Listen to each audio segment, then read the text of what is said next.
Non polar molecules के एक जगह एग्रीगेट होने की वजह से ये नॉन पोलर इंटरेक्शन डेवलप होते हैं। Hello everyone, welcome back. Biochemistry अपन लोग पढ़ रहे थे। बायोकेमिस्ट्री में आज के लेक्चर के अंदर बात करेंगे अपन हाइड्रोफोबिक इंटरेक्शन के बारे में।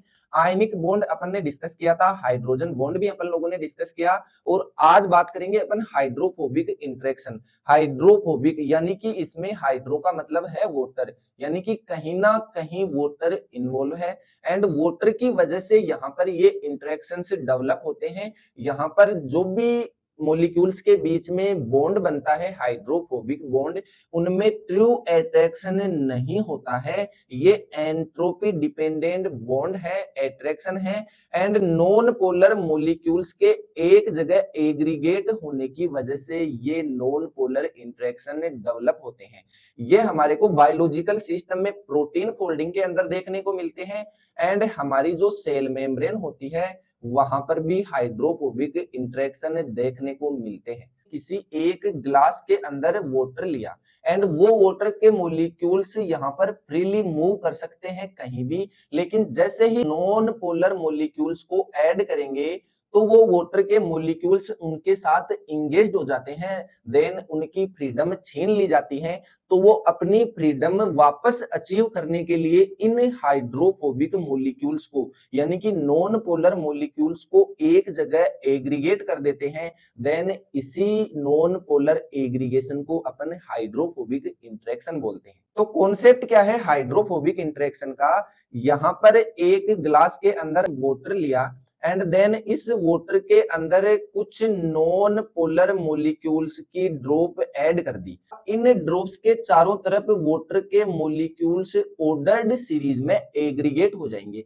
तो किसी भी सॉल्यूशन की या फिर मीडियम की यहाँ पर फ्रीडम कम हो जाती है, या फिर बात करें कि मूवमेंट कम हो जाती है मॉलिक्यूल्स की, तो उस मीडियम की एंट्रोपी डेल्टा एस डिक्रीज हो जाती है। इतना याद रखना है आपको कि किसी भी मीडियम के मॉलिक्यूल्स की फ्रीडम कम हो जाती है, मूवमेंट कम हो जाता है, वो ऑर्डर्ड हो जाते हैं, तो उनकी एंट्रोपी डिक्रीज हो जाती है। देन ये वाटर के मॉलिक्यूल इस नॉन पोलर ड्रॉप के चारों तरफ ऑर्डर्ड सीरीज में हो जाते हैं। इनकी फ्री मूवमेंट यानी कि फ्रीडम कम हो जाती है। तो इस फ्रीडम को वापस अचीव करने के लिए ये वाटर के मॉलिक्यूल्स इस नॉन पोलर ड्रॉप्स को एक जगह एग्रीगेट कर देते हैं। इसी को अपन हाइड्रोफोबिक इंटरेक्शन बोलेंगे। यहाँ पर थर्मोडायनेमिक्स किस तरीके से काम करता है? थर्मोडायनेमिक्स के ये दो रूल लाइफ में हमेशा याद रखिएगा। ये सेल बायोलॉजी के अंदर, फिजियोलॉजी के अंदर एंड बायोकेमिस्ट्री में आपका कहीं पर भी पीछा नहीं छोड़ेंगे। एक इक्वेशन आती है कि फ्री गिव्स एनर्जी जो है वो enthalpy minus temperature and entropy, इस पर डिपेंड करता है। एंड थर्मोडायनेमिक्स के हिसाब से वही रिएक्शन हमेशा फेवरेबल होती है जिस रिएक्शन की डेल्टा जी हमेशा नेगेटिव निकल कर आती है।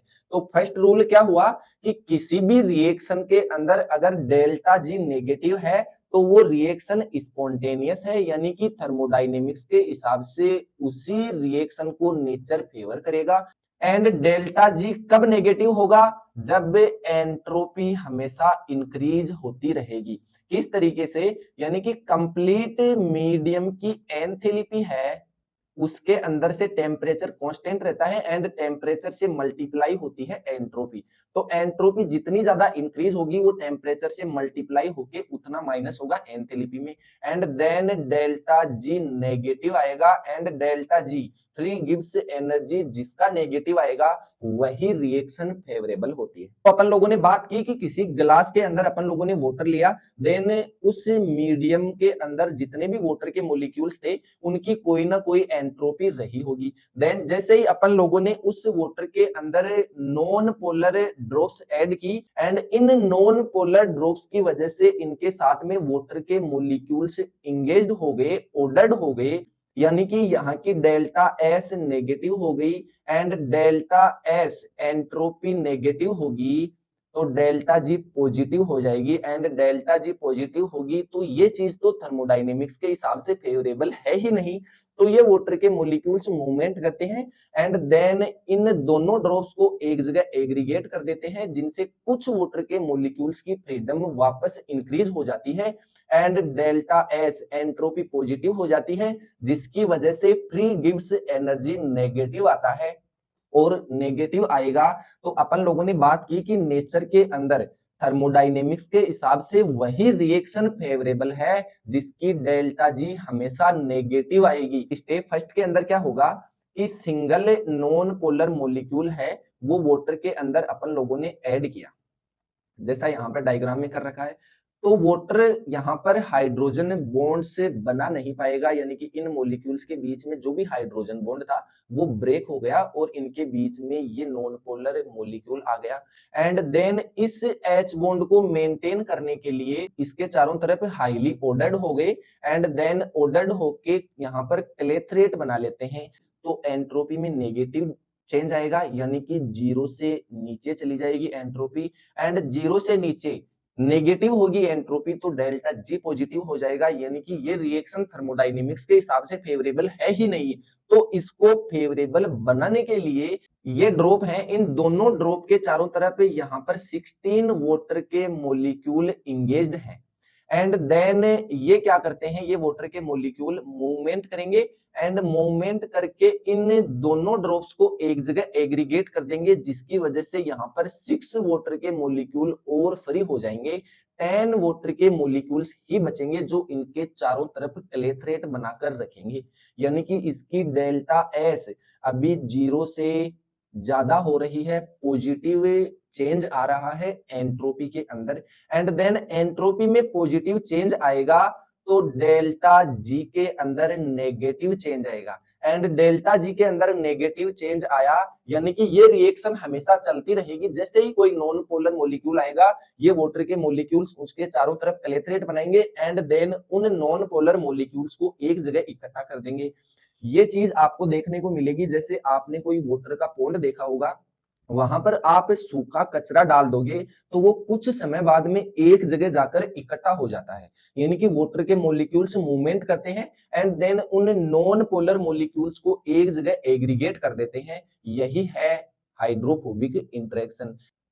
हाइड्रोफोबिक इंटरेक्शंस की स्ट्रेंथ क्या होती है, जैसे ही टेम्परेचर को डिक्रीज करेंगे तो वाटर के मॉलिक्यूल्स में मूवमेंट कम हो जाएगा एंड देन इनकी स्ट्रेंथ घट जाएगी हाइड्रोफोबिक इंटरेक्शन की। एंड 60 डिग्री से अबव अगर इंक्रीज करेंगे टेम्परेचर को तो फिर वाटर वैसे ही वॉस्प बन जाता है, यानी कि यहाँ पर हाइड्रोफोबिक इंटरेक्शन तो एग्जिस्ट करेंगे ही नहीं।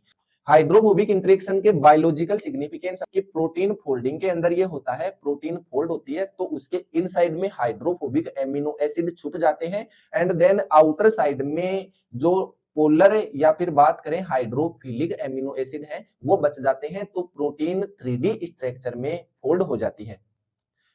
एंड सेकंड देखा अपन लोगों ने कि सेल मेम्ब्रेन के अंदर, सेल मेम्ब्रेन में जो लिपिड्स होते हैं वो एम्पीपैथिक होते हैं, यानी कि उनके हेड तो पोलर होते हैं एंड उनकी टेल से नॉन पोलर होती है, इसीलिए सेल मेम्ब्रेन डबल लेयर्ड होता है, यानी कि सेंटर के अंदर हाइड्रोफोबिक रीजन है एंड दोनों आउटर साइड में हाइड्रोफिलिक हेड है इनके। और एग्जाम के अंदर इस समरी टेबल से आप इसको फास्टली 2 या 3 मिनट के अंदर रिवाइज कर सकते हैं। तो ये था हमारा हाइड्रोफोबिक इंटरेक्शन। जिन जिन लोगों के समझ में आया उनके लिए ठीक है, जिनको नहीं समझ में आया वो लोग कमेंट कर दीजिए, मैं इसको नेक्स्ट लेक्चर के अंदर रिवाइज कर दूंगा। एंड मिलते हैं नेक्स्ट लेक्चर के अंदर, तब तक के लिए धन्यवाद, थैंक यू सो मच।